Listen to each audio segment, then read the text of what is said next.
Las opiniones manifestadas por las personas aquí entrevistadas no representan la postura del podcast, el proyecto o sus conductoras.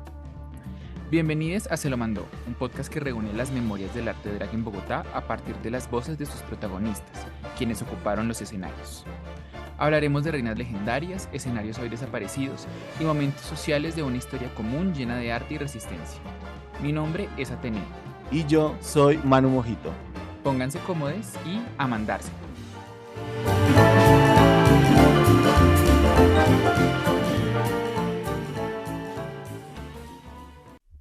Hola, bienvenidos, bienvenidas y bienvenides a este nuevo episodio del podcast Se lo mandó. En esta ocasión tenemos una invitada muy especial, una invitada espectacular que moría por entrevistar. Ella es Jessica Useche, la Totoya Show. Ella es una artista transformista, activista y activista por los derechos humanos de las personas disidentes sexualmente y en género. Jessica, ¿cómo estás? Feliz de estar aquí en Se lo mandó. ¿Cómo estás? Bien, bien, amor, súper. También muy feliz de que nos puedas acompañar en este capítulo. Bueno, vamos Bueno, a para darla toda para comenzar, mandárnoslo, como se dice. Epa, de una. Bueno, pues para comenzar, quisiera que nos contaras de pronto un poquito más sobre quién eres, que quisieras compartir con nosotros. Bueno, claro que sí. Para las personas que no me conocen, como tú lo dijiste, mi nombre artístico es La Totoya Show. Llevo más de 15 años trabajando como artista transformista y como activista y artivista, que es como este activismo a través del arte, por los derechos humanos de las personas de los sectores sociales LGBTIQAP+, y de todas aquellas personas que se consideren disidentes sexualmente y en los géneros. Y aparte, pues también he hecho un trabajo alterno en los temas de estrategias de reducción de riesgo y mitigación de daños para las personas mayores de edad que somos consumidores de sustancias psicoactivas legales e ilegales en espacios de ocio y rumba. Con la organización Acción Técnica Social a través de su programa Échele Cabeza cuando se den la cabeza. No, Actriz de fantástico. Creo que teatro. ahí. Perdón, amor, es que se te cortó el audio un momentico y pensé que ya Ay, habías acabado. No, no, no. tranqui, no. Retomemos de nuevo con la última idea y lo editamos, no importa. Ok, Cuéntame. vale, y aparte de eso, pues he sido muy mocatriz, ¿no? Modelo, actriz, cantante, entonces, nada, haciendo desde el arte y desde los saberes un poquito de cada cosa para aportarle a esta gran lucha. Bueno, amor, espectacular. Creo que hay muchos enfoques por los que podemos abordar la conversación de hoy. Pero entonces, antes de iniciar, quisiera que, digamos, nos compartieras tus apreciaciones sobre una cuestión, no sé, digámoslo conceptual. Quisiera que nos comentaras cómo ves tú las conexiones y las diferencias entre el drag y el transformismo. Bueno, yo creo que en Colombia estamos hablando de un contexto que históricamente es un poco distinto a cómo se entiende actualmente el concepto del arte drag a nivel global. Porque tenemos que entender que la globalización es algo que llega a partir del cambio del milenio, donde empezamos a ver y apreciar el arte en todas sus formas, de una forma mucho más globalizada, ¿no? Donde los conceptos se mezclan entre las culturas y empiezan a surgir nuevas formas de estas artes performáticas, pero tenemos detrás de todo esto una historia, y para que esos conceptos nuevos se puedan desarrollar, tuvo que haber una historia que, hay que decirlo, tiene mucho de lucha, tiene mucho sangre, sudor y lágrimas detrás de artistas que tuvieron que exponerse a condiciones bastante difíciles. Y entonces yo creo que en virtud al respeto y a entender muy bien cómo era ese contexto, yo sí creo que es importante que aclaremos que en Colombia o han existido siempre dos conceptos muy diferentes entre lo que es el arte drag, ¿sí? Lo que es hacer drag queen o drag king, y hacer transformismo, y que no es el mismo concepto. Por ejemplo, si hay alguna persona que nos esté escuchando desde México, porque en México el transformismo es algo completamente diferente, en España es algo completamente diferente, en los Estados Unidos el transformismo no existe, o sea, ni siquiera hay una palabra con la que lo podamos traducir, o en estos ambientes anglosajones. Entonces sí creo que es bueno que hagamos un pequeño, digamos, concepto sobre todo esto, ¿sí? Porque definitivamente, pues, cuando vamos a pensarnos en los drag queen, pues definitivamente viene de las culturas anglosajonas. El mismo término está escrito en inglés, ¿no? Y está todo digamos, toda esta historia mítica de si venía desde la época shakespeariana y si realmente drag es un acrónimo de Dude Role Playing as a Girl, pero pues también está el tema de que drag puede ser desde que los vestidos se arrastraban, ¿no? Que en inglés es to drag, ¿sí? Y entonces está toda esta idea de que pues es un artista que o sea, utiliza la hipérbole de la feminidad para hacer su expresión artística.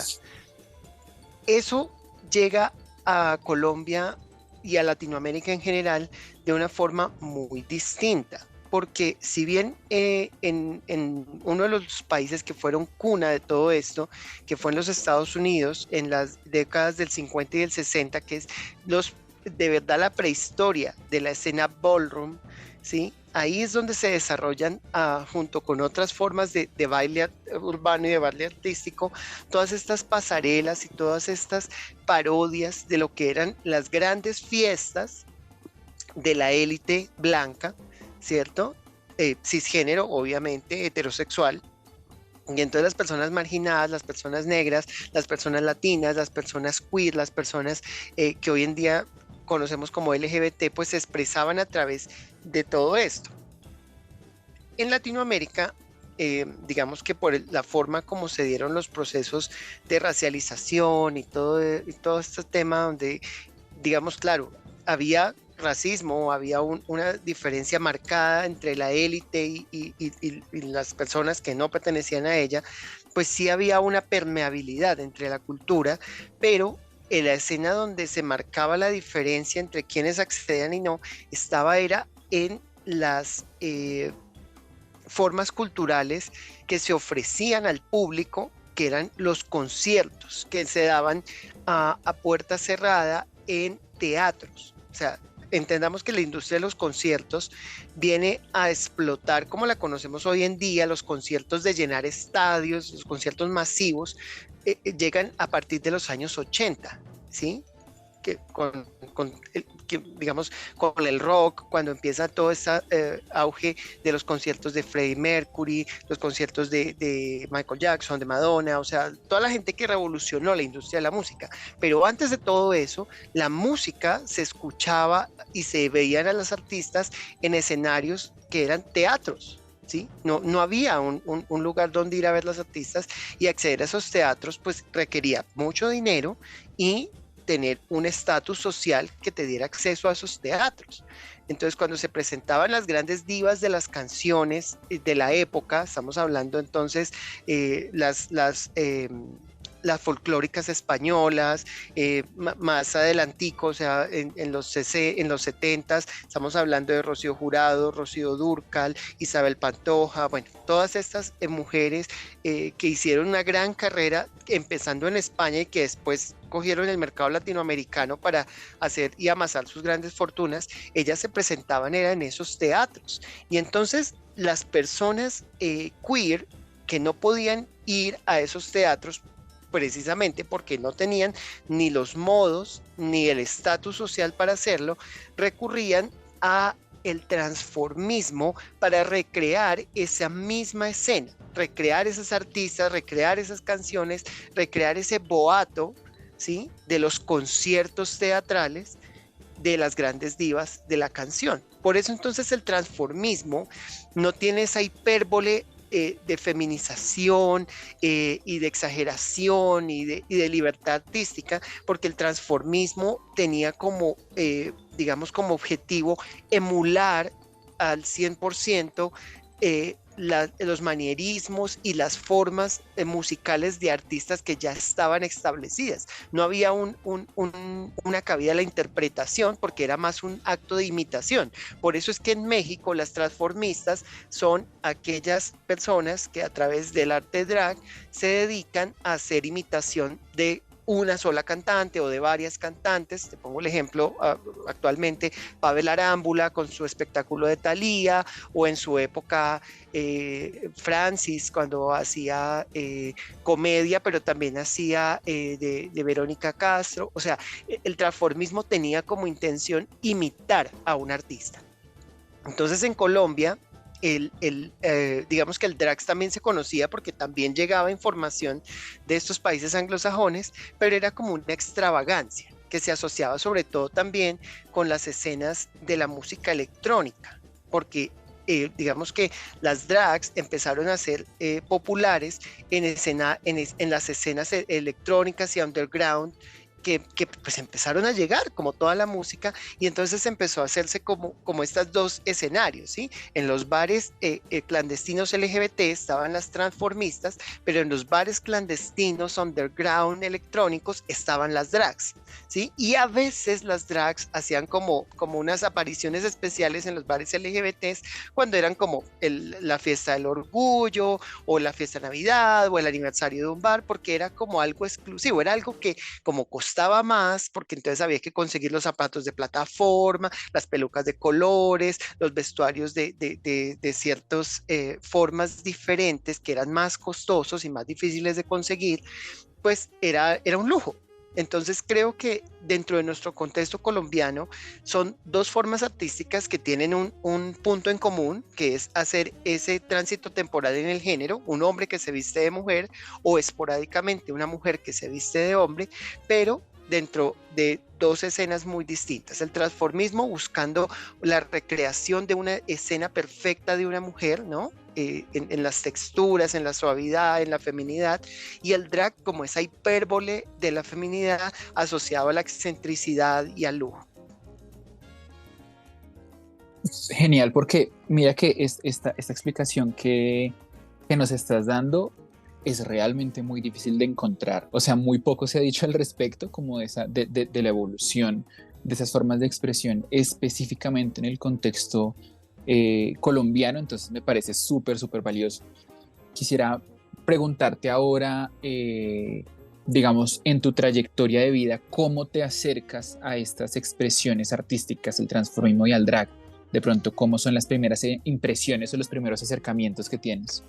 Pues mira, yo de verdad que he sido muy inquieta desde chiquita. Desde chiquita me picaba la cosita y me picaban estos escenarios, y entonces yo recuerdo mucho cuando estaba haciendo como el ejercicio de organizar la información para estas preguntas, recuerdo mucho que la primera vez que yo vi una drag queen en mi vida fue en una discoteca cuando tenía como 14, 15 años. O sea, yo recuerdo que en esa época, a ver, todo hay que decirlo, los bares gays en esa época eran muy laxos con el tema de la gente que entraba, porque eran lugares clandestinos. Entonces no les interesaba si la gente que entraba tenía cédula, no tenía cédula, si eran mayores de edad, menores de edad, si entraban con armas, si entraban con... Porque, o sea, todo era clandestino. Entonces, en estos bares yo llegaba y afortunada o desafortunadamente, yo en esa época tenía la apariencia de un chico gay mayor a la edad que tenía. Yo tenía 14 años, pero yo perfectamente podía aparentar que tenía 18 años. Y como yo llegaba con la plata del bolsillo y pagaba mi entrada, pues ya, yo entraba y ya. Y recuerdo mucho que existía una discoteca que se llamaba Metro, que quedaba por a ver, ¿cómo les digo? Como donde estaba Unilago, que es aquí en Bogotá, sobre la carrera 15 con 78, entonces como un par de cuadras más adelante, como entre la 79 y la 80, en la cuadra que queda arriba de la 15, ¿sí? O sea, que eso era como carrera 14 con 79. La dirección exacta no la recuerdo. A ver, yo tengo 40 y esto pasó hace 26 años. Entonces, por favor. Pero la discoteca era buenísima porque era una discoteca electrónica, era una discoteca gay. Y yo me acuerdo que, pues claro, pues estaba chiquita y yo me tenía que ir temprano de mi casa. Entonces yo siempre era la primera en llegar a esas fiestas. Yo llegaba a barrer a esas discotecas. Y yo llegaba, pedía una cerveza, me quedaba ahí, escuchaba la música, iba viendo llegar la gente, iba llegando la gente. Cuando llega esta persona que tenía unas plataformas de 20 centímetros, con las botas hasta la rodilla, una minifalda de cuero plateada, sin camisa, con pecho de hombre y con un tocado, con unos cuernos así, un maquillaje escarchado.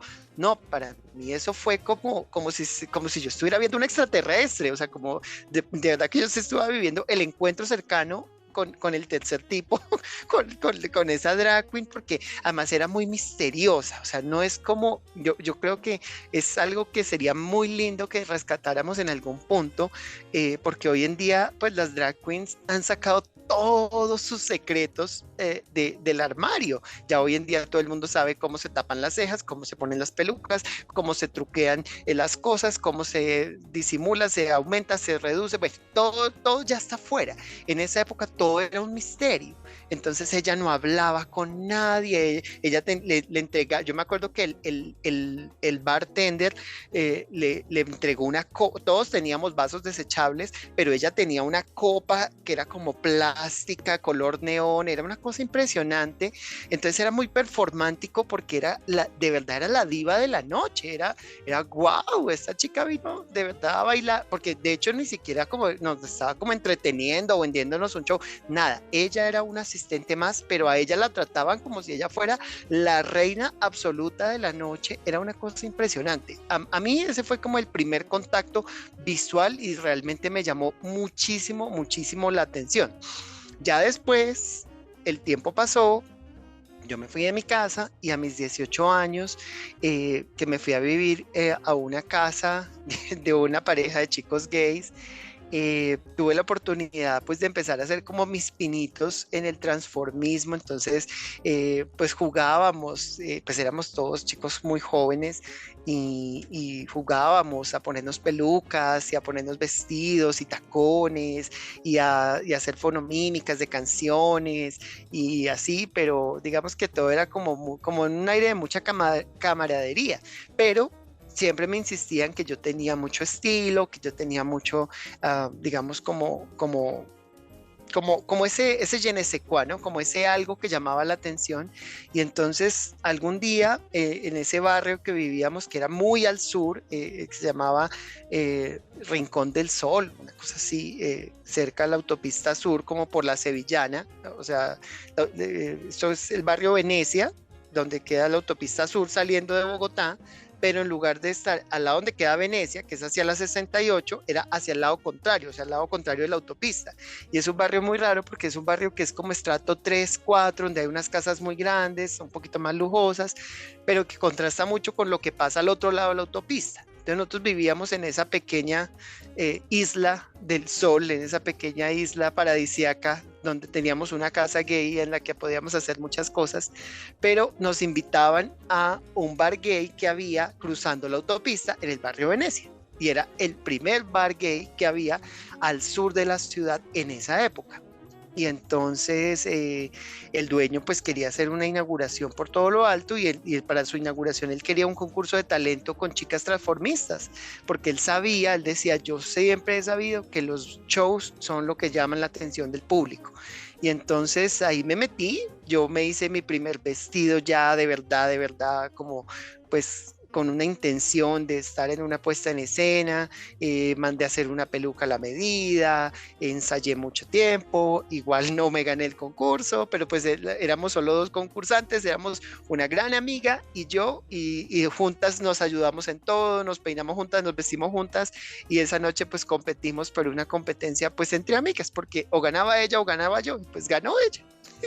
Pero fue muy divertido y eso se me quedó muy grabado y fue como la primera vez que me hicieron la invitación a seguir mejorando, a seguir trabajando, a ir a conocer la Pantera Roja, que era el bar, digamos, que se conocía como el templo transformista de la ciudad. Y pues ahí, bueno, pasaron muchas cosas. Yo en ese tiempo entonces no fui a la Pantera porque me dejé meter de miedos y cuentos de la gente que tenía prejuicios, porque dentro de todo esto uno se imagina que la gente LGBT adora y ama y nos cuidamos entre todas, todos y todes, y eso no es tan así. hay muchos prejuicios y entonces en esa época los chicos con los que yo vivía me decían, no, pero tú cómo vas a ir a la Pantera Roja, eso es un peligro porque allá van muchas travestis y eso ya es a otro nivel y te va a pasar algo y tú eres una persona muy fina, muy elegante, muy no sé cómo, y me quitaron la gran oportunidad de yo haber empezado mi carrera desde mucho antes. Quisiera hacerte una pregunta, digamos, en este punto que tiene que ver con hacer memoria desde la geografía, por decirlo así. Y es que efectivamente, digamos, cuando uno hace la pregunta de, bueno, ¿cuáles son como estos lugares donde era posible encontrar shows drag o shows transformistas? Pues hay un circuito muy importante que es como centro chapinero y que se extiende, digamos, hasta la 80, incluso un poco más al norte. Quería preguntarte qué lugares, digamos, memorables recuerdas de esta zona, pero si de pronto también nos puedes referenciar circuitos distintos al centro y chapinero, de pronto este bar que mencionabas en Venecia, si recuerdas su nombre, o quizás es la 1 de Mayo. Bueno, lo que te voy a compartir sí hace parte de mis recuerdos, pero no porque yo los haya vivido, sino porque es esta memoria oral que ha pasado de boca en boca y que ha llegado a mí y que yo siempre he procurado preservarla para que siga existiendo y que quede en los anales de la historia y que de verdad no dejemos perder esto, porque yo sí creo que hace parte de nuestro patrimonio como sectores sociales LGBTIQAP+.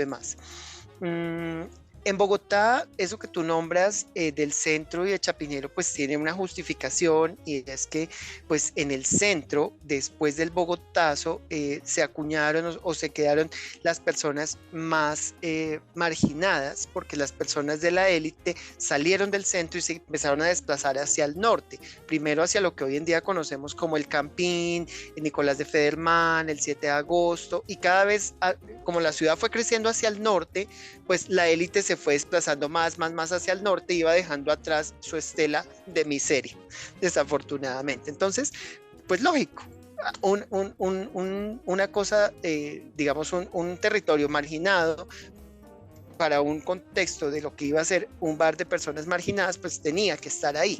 ¿Sí? Además porque por accesibilidad, por todo, el centro siempre se iba a prestar para esto. En el centro existieron varios bares, existía pues Piscis, existía, ahora estoy hablando de cosas que yo no conocí, son bares que son de la época de los 70s, de los 80s, son cosas que yo no conocí, pero que conozco sus nombres porque personas que sí estuvieron y disfrutaron de esos lugares como clientes o como trabajadores me lo compartieron. Había un lugar muy, muy especial antes de que existiera la Pantera Roja que se llamaba La Escondida, el bar La Escondida. El bar La Escondida tuvo sus puertas abiertas en la década de los 80 y se encontraba en la calle 24 al occidente de la Carrera Quinta. La Escondida tenía digamos, como característica que fue el primer lugar donde se permitieron hacer espectáculos de transformismo, de eso que te estaba hablando, de la imitación de divas y todo este tema. Eso empezó en La Escondida, al punto que ellos organizaron el primer concurso de talento transformista que se llamaba La Escondida de Oro. Y hoy en día existe todavía una transformista que es talentosísima y una gran artista del maquillaje, que es Karen Mitchell Sáenz, que está viva y que vivió la época de La Escondida. Ella cuenta que cuando ella fue a La Escondida, ella era una niña, así como yo fui a mis 18 años a ese bar allá en Venecia. Ella, estando muy pollita, llegó allá a La Escondida, y en La Escondida pues ella empezó a crecer y aprender junto con otras grandes artistas del transformismo de esa época, entre esas, que en paz descanse, Manuela de la Hoz. Manuela de la Hoz era una persona muy culta, una persona que tenía mucho conocimiento de todas estas cosas, y que fue una de las pioneras junto con otras grandes artistas que también ya no nos acompañan en este plano material y que empezaron en esos bares. Después eso pues como el cuento, detrás del desplazamiento de la élite hacia el norte, pues el centro se va desplazando más hacia el norte y es cuando llegan a la localidad de Teusaquillo. Entonces cuando existe la Pantera en su primer local, que después se trastea para el local de la 32, que es el que vinimos a conocer ya las últimas generaciones que vimos la Pantera Roja en su existencia, y obviamente en Teusaquillo y partes de Chapinero se desarrollaron ya como el gran consolidado de bares gay que terminaron conformando el Chapi Gay que conocemos hoy en día. Ahora, sí, hacia el norte habían otros bares. Ahora sí vamos a hablar de la época que me tocó vivir a mí, tanto como cliente como artista. Uh, Estaban estos bares alternativos, estaba pues Disco Fuego, que quedaba en la calle, era muy raro porque era en la calle 100 con 15. En esa época no existía esa rotonda que hay hoy en día, sino que había como una glorieta, pero esa glorieta tenía como un subterráneo, y en ese subterráneo era que quedaba esa discoteca, Disco Infierno.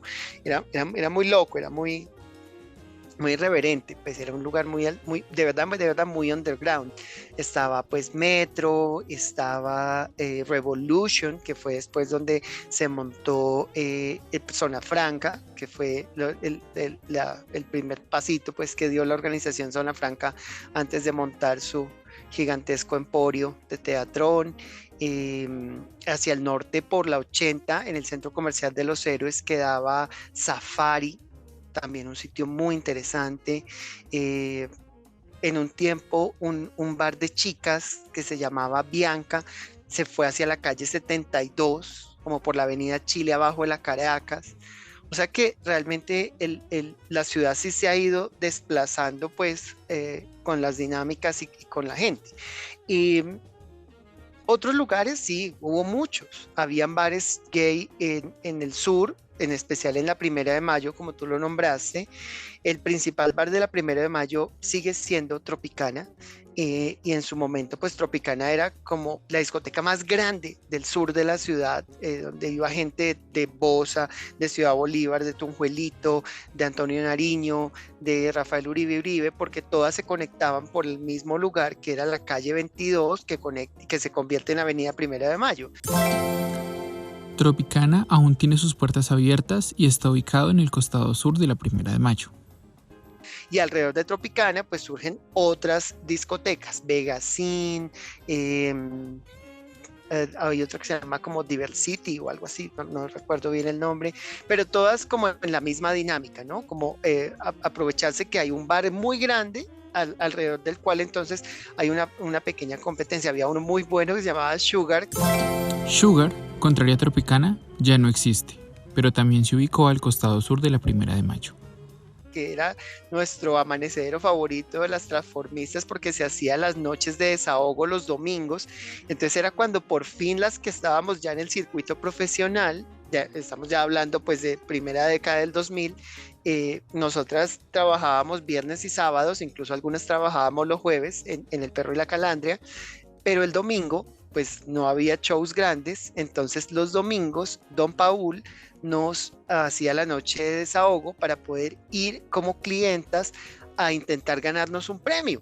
Y entonces era algo muy bonito, era algo, digamos, divertido, porque era la oportunidad ahora sí de tomarnos unos tragos y de bailar y de conseguirnos un hombre y de hacer muchas cosas que no podíamos hacer cuando estábamos trabajando.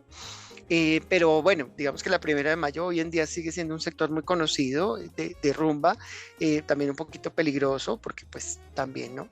A ver, es decir, el peligro está asociado a todo lo que tenga que ver con rumba. Y si tú te vas a galerías, a la rumba hetero, allá también hay peligro. Y si vas al 82, allá también hay peligro. O sea, la rumba y el peligro van de la mano, porque pues hay muchos factores que están en juego. Hay gente con dinero bajo la influencia de sustancias psicoactivas, entonces pues los bandidos aprovechan. Es una situación, pero evidentemente al sur de la ciudad la cosa es un poco más pesada. Sin embargo, también yo conocí bares en Soacha, conocí bares en Santa Librada, que es un barrio muy al sur de la ciudad, creo que eso es en la localidad de Ciudad Bolívar. Conocí bares en Usme, conocí bares en Suba, detrás de los centros comerciales había unos bares muy interesantes. en la Primero de Mayo, pero no sobre la Primero de Mayo, sino como al lado del Centro Comercial Plaza de las Américas.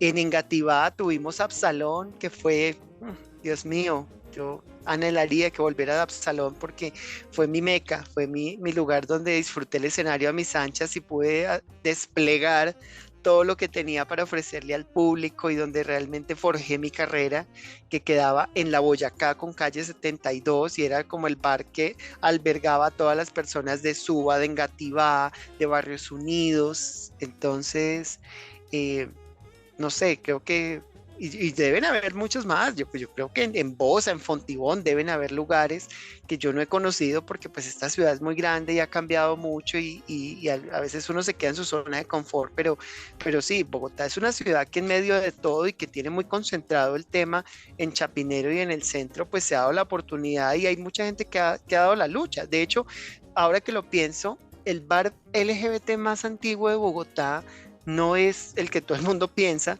sino se llama Noches de Luz, que es un bar lésbico que queda en la localidad de Antonio Nariño, en el Restrepo, y es el único bar gay del Restrepo y es el bar más antiguo de la ciudad.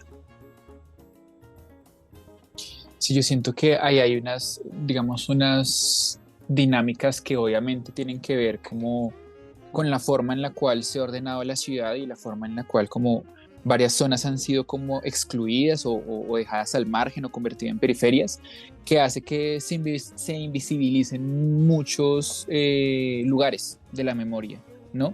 Entonces, pues me parece muy, muy chévere que traigas a la memoria como todos estos otros circuitos que me comentas en la Primera de Mayo, en la Boyacá con 72, por ejemplo, no tenía ni idea que había un barrio allí donde era posible encontrar como ese tipo de expresiones artísticas. Me gustaría que ahora desplazáramos ese relato de la memoria de lo geográfico a las personas y a otras experiencias vitales. Entonces quisiera preguntarte ¿qué artistas recuerdas que hayan sido muy memorables? O sea, que tú digas como definitivamente la gente necesita saber que esos artistas existieron y ocuparon los escenarios.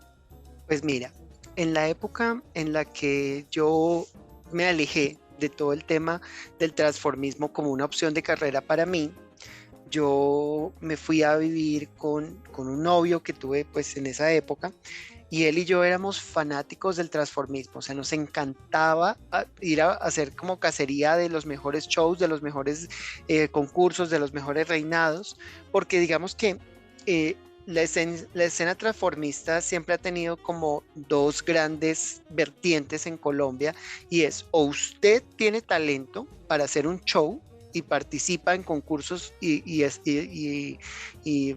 pues cosas relacionadas al espectáculo, a brindarle un espectáculo al público a través de la fonomímica o del baile, o usted se dedica a ser reina de belleza, a desfilar en vestido de baño, en vestidos de gala, en vestidos de cóctel, en vestidos de fantasía, a contestar preguntas, a contestar entrevistas, una reina de belleza. Entonces para nosotros era admirable tanto ir a los reinados como ir a los concursos de talento. Nosotros éramos grandes clientes de varios bares, obviamente de la Pantera Roja, éramos clientes de Don Félix, porque pues los mejores espectáculos de la ciudad siempre estuvieron al lado de Don Félix, porque Don Félix adoraba a sus transformistas. Don Félix Restrepo fue la persona que sin él la escena transformista en Colombia no sería lo que es.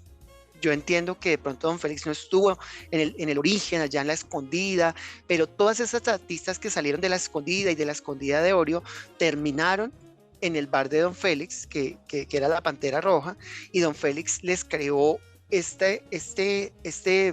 digamos, este universo único que era pertenecer a la Pantera. Entonces, para pertenecer a la Pantera, tú tenías que trabajar los miércoles, que eran los miércoles de novatas, y Don Félix hacía rondas eliminatorias todos los miércoles para dejar solo a las mejores. Y las mejores se empezaban a presentar los sábados y a su vez ellas también iban clasificando hasta que quedaba el pool de artistas que iban a competir en la Orquídea de Plata. La Orquídea de Plata era el concurso de transformismo más importante de la ciudad. O sea, ganarse el título de la Orquídea de Plata era como ganarse el Miss Universo. y cuando tú tenías el título de la Orquídea de Plata, tú tenías trabajo garantizado todo el año, porque todo el año te iban a llamar, tanto de la Pantera Roja como de los otros bares. Entonces, creo que eso es fundamental, tenerlo claro. Tener claro que existió, no sé si todavía lo siguen haciendo, estoy un poco desconectada del tema, un concurso que se llamaba Miss Amistad, que lo organizaban en general los dueños de los bares, con colaboración de artistas transformistas profesionales, y que se dedicaba a buscar la reina de cada bar. Entonces cada bar hacía su propio reinado y esa que ganaba en su bar iba a representar en el Miss Amistad ese bar. Entonces imagínate, todos los bares de la ciudad mandaban a su reina y todos los bares de la ciudad ese día no abrían, porque el Miss Amistad siempre se hacía un lunes para no afectar los bolsillos de los propietarios.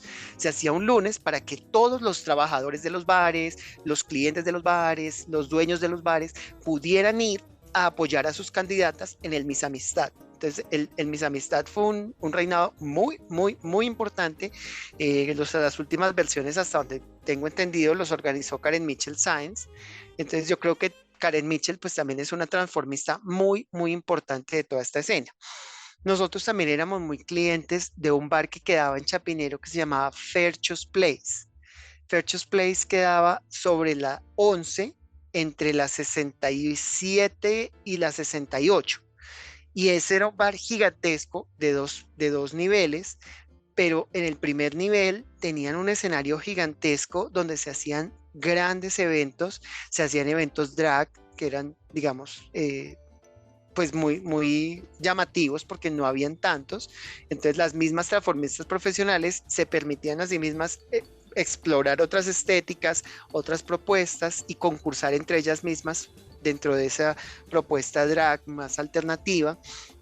Pero también en la época en que nosotros fuimos clientes, fue la del año en que murió Rocío Dúrcal y Rocío Jurado, y que fue en el 2006, y entonces se hacen los homenajes a estas artistas con concursos de talento para todas estas transformistas. Entonces ahí pudimos ver el despliegue de talento de artistas tan importantes y tan talentosas como Adela Ferrer, que Adela en su época fue una persona que cambió y reescribió muchas cosas, porque los concursos transformistas tenían un componente que era el transformismo. O sea, se evaluaba, o sea, digamos que si fuera un reino de belleza se evaluaría 20% la entrevista, 30% el vestido de gala, 20% el vestido de baño, y había un 5% o 10% que era el transformismo. Decían el cambio de hombre a mujer. Y entonces eso dejaba siempre por fuera a las chicas trans, a las mujeres trans, a las personas con experiencia de vida trans. Y Adela Ferrer ya era una mujer trans, ya se había operado sus senos, ya era una mujer, vivía todo el tiempo como una mujer. Ella se llama Alejandra Quintero. Entonces para Adela siempre era una pelea estar en esos concursos, porque ella decía, pues a mí yo no sé qué me van a evaluar en transformismo, pues evalúenme que yo de día no me maquillo y de noche me maquillo para venir acá, pero evalúenme mi cambio, o sea, no de hombre a mujer, pero sí de mujer corriente a mujer espectacular. Entonces Adela Ferrer me parece que es un nombre muy, muy importante, además que una mujer que explotó muchísimo todo el tema de la cultura llanera, fue de las primeras que trajo los espectáculos de joropo y poesía llanera a los escenarios de los bares. Estaba pues Roxana Miranda, que es mi gran hermana, mi mentora, mi todo, pues una persona que admiro muchísimo y que hoy en día le está yendo muy, muy bien en su carrera como transformista y como madre de la Casa de Reinas, Roxana Miranda. Estaba Linda Lucía Callejas, que fue también una de las grandes figuras, no solo del transformismo, sino de la peluquería y del diseño de vestuario para transformistas, porque ella siempre tuvo pues su peluquería y su casa de reinas. Entonces ver a Linda Lucía en el escenario era un lujo. Digamos que ella 10 años antes de que yo llegara a ese mundo. Ella hizo toda su carrera durante los últimos años de la década de los 90 y ya en los 2000 ella ya estaba posicionada con su casa de reinas, entonces ella ya se dedicaba a asesorar, a llevar reinas a los eventos, pero ya verla sobre el escenario era otra cosa, porque era ver un peso pesado del transformismo. Entonces me parece también súper relevante ese nombre. ¿Quién más? Grace Kelly, una chica que en esa época era una chica nueva, pero una chica muy importante. Natalia Peralta, Dayanara que pues ya falleció, pero en esa época también era una concursante fuerte. No, es que nombres hay muchísimos, pero creo que digamos que es una constelación de personas que estaban ahí siempre apostando y dando lo mejor, y detrás de eso también había mucha gente. Por ejemplo, hay que nombrar a Fernando Bermúdez, que es un gran vestuarista y maquillador de transformistas, y asesor de muchas de nosotras. Él fue mi primer maquillador, él fue mi primer asesor, entonces muy agradecida con Fernando. Ariana Falazzi, que digamos que más que destacarse por su talento en el show, se destacaba como en el tema de la presentación de eventos. Por eso yo siempre le decía, un poco en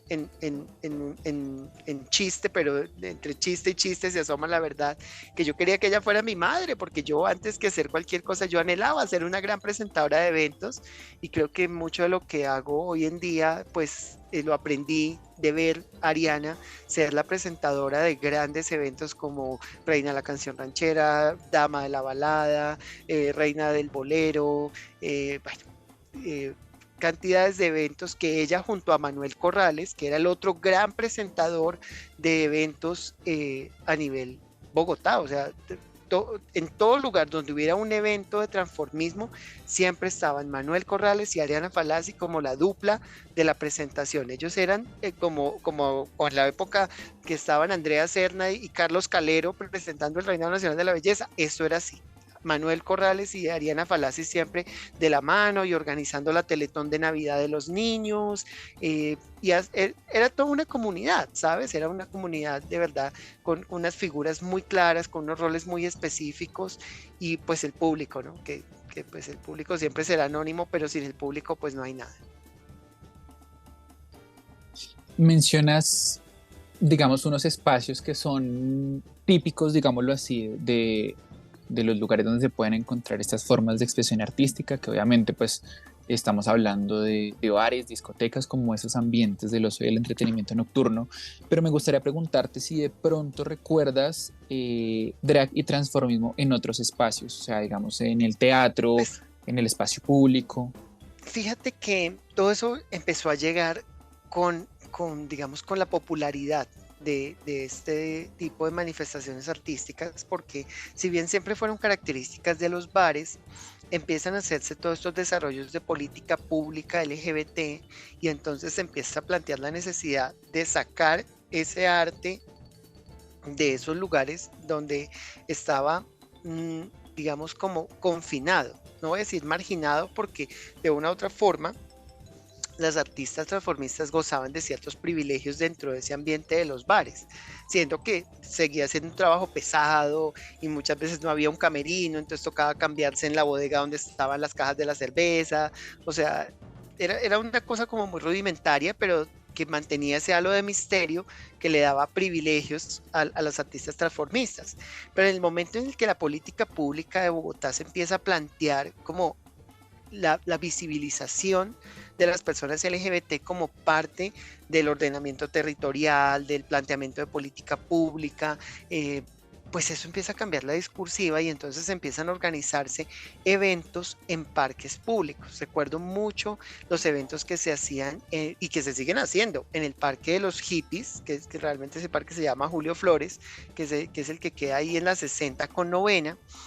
Ahí se han hecho cantidades de eventos con tarimas, sin tarimas, con luces, sin luces, con sonido, sin sonido, pero que han albergado a personas transformistas, reinas, modelos, que han estado ahí visibilizando todo esto. recuerdo muchísimo y con muchísimo cariño el trabajo del grupo Gadejo, que era el grupo de acción y apoyo de la juventud, no sé qué, pero bueno, se llamaban Gadejo, en Antonio Nariño, y las Gadejo fueron pioneras en todo este tema que es tan popular hoy en el TikTok del doblaje sobre escenas de novelas y situaciones cómicas, o sea, llevaron el drag a un nivel prácticamente como el de los Quintana en el cono sur, ¿sabes? Y Gadejo le dio la oportunidad a grandes talentos. Jesslyn Simons es una transformista increíblemente talentosa para el maquillaje y para la foromímica, y pues siempre ha sido parte de Gadejo, y ellas y junto con la alcaldía de Antonio Nariño lograron conseguir unos recursos para hacer unos semilleros con chicas nuevas, y se presentaban en los andenes del Restrepo, en la plaza de mercado del Restrepo, en el camellón del río Fucha, o sea, en lugares donde nunca se había parado un artista transformista. Se paraban estas chicas realmente muy transgresoras, porque ellas, digamos que tenían su propia estética, entonces no se afeitaban, se dejaban la barba, se hacían un maquillaje a su manera, se ponían esta ropa que no era como la ropa tradicional de las transformistas, llena de brillantes y de estas siluetas de gala, sino que ellas se ponían ropa de señoras, de abuelitas, de tías o de niñitas, porque hacía parte pues de lo que interpretaban en las escenas. Entonces creo que eso al sur de la ciudad rompió muchísimo. También recuerdo mucho el trabajo de la mesa LGBT de Rafael Uribe, que es una localidad que muy pocas personas conocen, pero que allá ha habido un trabajo muy interesante. De hecho, ellos lograron ahora consolidar un espacio que es la Casa LGBTI del Sur, que se llama Amapola Jones. Amapola era parte de la mesa, era una chica increíble que ya falleció producto de una enfermedad del cáncer, pero que ellos hicieron algo que se llamaba el fashion, no recuerdo el nombre exactamente, pero era como algo que relacionaba la moda, lo transgresor y lo drag, y lo mezclaban con temas de arte queer y teatral. Entonces habían muestras en el parque de allá de la localidad, y era increíble porque eso se hacía un domingo a las 10 de la mañana, cuando están todas las familias heterosexuales sacando a sus niños al parque, porque son personas que viven pues en estas localidades dormitorio, que uno sabe que son personas que llegan a su localidad a dormir todas las noches, pero el fin de semana es el día que aprovechan para salir al parque a comerse un helado, a estar con la familia, y en medio de ese ambiente se estaba presentando estas propuestas, ¿no? Propuestas muy transgresoras, muy queer, y que pues le dan una lectura a la ciudad. Y voy a tomarme pues como las licencias de que estamos hablando de Bogotá, pero algo que a mí me llamó mucho la atención, y tuve la oportunidad de vivirlo como reina participante, es el concurso de la sal en Zipaquirá. En Zipaquirá, que uno se imagina siempre que es un pueblito muy conservador, el concurso nacional transformista de la sal es todo un despliegue digamos, de logística, que hace que las chicas salgan en carrozas por las calles de Zipaquirá, y la gente vaya y apoya a las reinas, y el reinado se hace en un lugar pues que es muy elegante. La gente compra las boletas como si fueran a un reinado pues de mujeres cisgénero, como ir al reinado de Cartagena. Y las candidatas en su mayoría pues son chicas de allá de Zipaquirá, chicas que trabajan en las peluquerías, en los sitios, o sea, son personas que la sociedad de allá de Zipaquirá conoce, y entonces es una forma, digamos, de interactuar muy distinta, que a mí me llamó mucho la atención, que yo nunca lo había visto. Ahora que estamos hablando como de estas apariciones en el espacio público y de esas puestas en escena como transgresoras, te quisiera hacer una última pregunta para cerrar, y es, bueno, tú eres artivista y activista, quisiera que nos comentaras un poco qué relación ves entre el transformismo o el drag y el activismo y el artivismo. Bueno, yo creo que hay que verlo en perspectiva, ¿no? Yo creo que si bien el drag en esencia, como se pensó en sus orígenes por allá en los Estados Unidos, en los balls, como una suerte de espacio para parodiar y ridiculizar a la élite.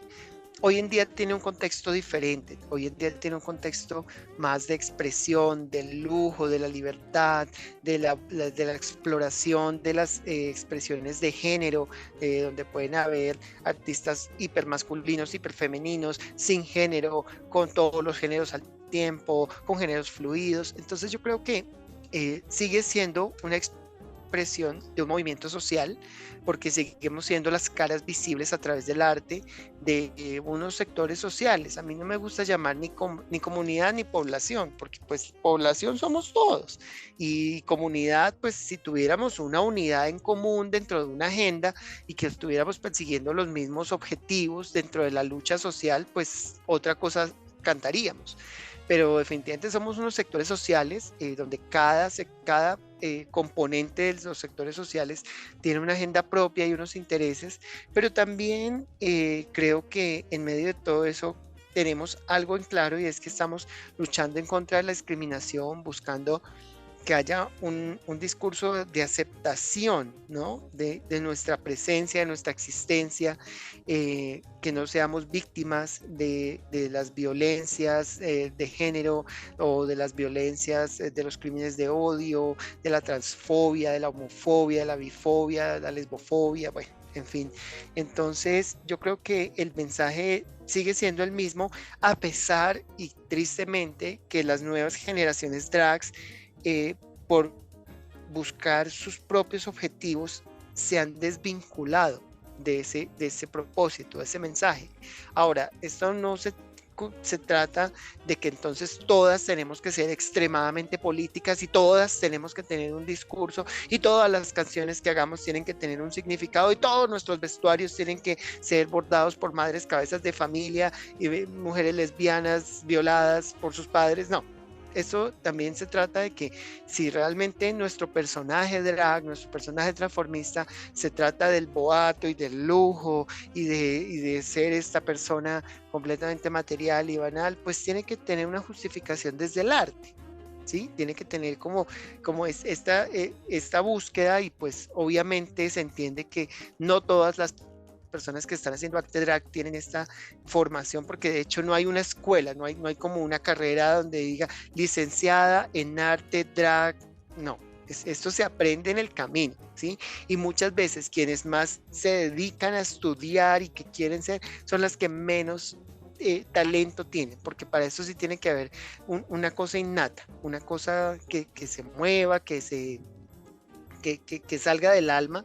Entonces yo creo que la parte discursiva pues tiene que estar sustentada desde la experiencia, desde el decir yo lo viví, yo lo sentí y por eso lo estoy manifestando así. Bueno, pues, baby, muchísimas gracias por todo el conocimiento y por toda la memoria que has volcado en este episodio. En serio, creo que de aquí salen cosas muy, muy, muy valiosas, digamos, por un lado para la reflexión y por otro lado para la construcción de un pasado de las prácticas artísticas del drag y del transformismo en la ciudad. No sé si quieres hacer un comentario adicional o sientes que hay algo que se nos está quedando por fuera. No, yo creo que, como tú lo dices, esto es apenas un abrebocas. Aquí hicimos un pasado a brochazos muy gordos sobre una historia que se viene construyendo desde hace, imagínate, desde los años 70, estaríamos hablando más de medio siglo de historia de los sectores sociales LGBTIQ+, a través del arte de transformista y drag, y creo que hace falta muchas otras voces, hace falta lo anecdótico, porque pues hoy solamente hablamos como de estas generalidades, pero lo anecdótico tiene más carnecita, más risas, más emocionalidad, más lágrimas, más cosas. Creo que nos queda por fuera pues todo el tema de lo que eran las circunstancias en ese entonces y las circunstancias de ahora. Ahora si tú quieres hacer drag, pues vas, te compras una peluca en un almacén o la pides por internet, te vistes y pides un Uber y te llevan a la discoteca y vuelves a tu casa y nada, todo el mundo se va feliz para su casa, pero en esa época estábamos hablando de poner en riesgo la vida, ¿sí? En tener que hacerlo a escondidas, en tener que lidiar con los taxistas, con la policía, con las redadas, con la clandestinidad de los bares, con muchas cosas, con la intolerancia de los vecinos, con muchas cosas que hoy en día ya pues se ven simplemente como, ni siquiera como un recuerdo, porque hay mucha gente que hoy en día no es consciente de que pueden salir a disfrutar de una noche de rumba loca, sin pensar en todo lo que teníamos que pasar para poder darnos ese lujo en ese entonces. Entonces, creo que ese ejercicio de memoria nos fortalece, nos ayuda a entender la historia que hay detrás. Claro que sí, no, yo creo que, bueno, ahí cuadramos a ver cómo podemos buscar un espacio también para hablar de este tipo de anécdotas y digamos como de cuestiones quizás estructurales que en este capítulo se nos quedan por fuera, porque bueno, pues podríamos seguir hablando por muchísimo tiempo, pero no sé qué tanto escuchen un podcast de más de una hora. Sí, No, quizás pues tendríamos que ahí encontrar que nos otra oportunidad. escuchen mientras van al gimnasio, mientras hacen el amor o mientras follan, mientras sacan a pasear el perro, que la mía ya me está haciendo aquí protesta, que nos escuchen mientras lavan la loza, mientras cocinan, mientras hacen tareas, que lo importante es que nos escuchen, que el mensaje les llegue, que nos ayuden a difundirlo en todas sus redes sociales para que muchas más personas nos escuchen y nos sigan aquí.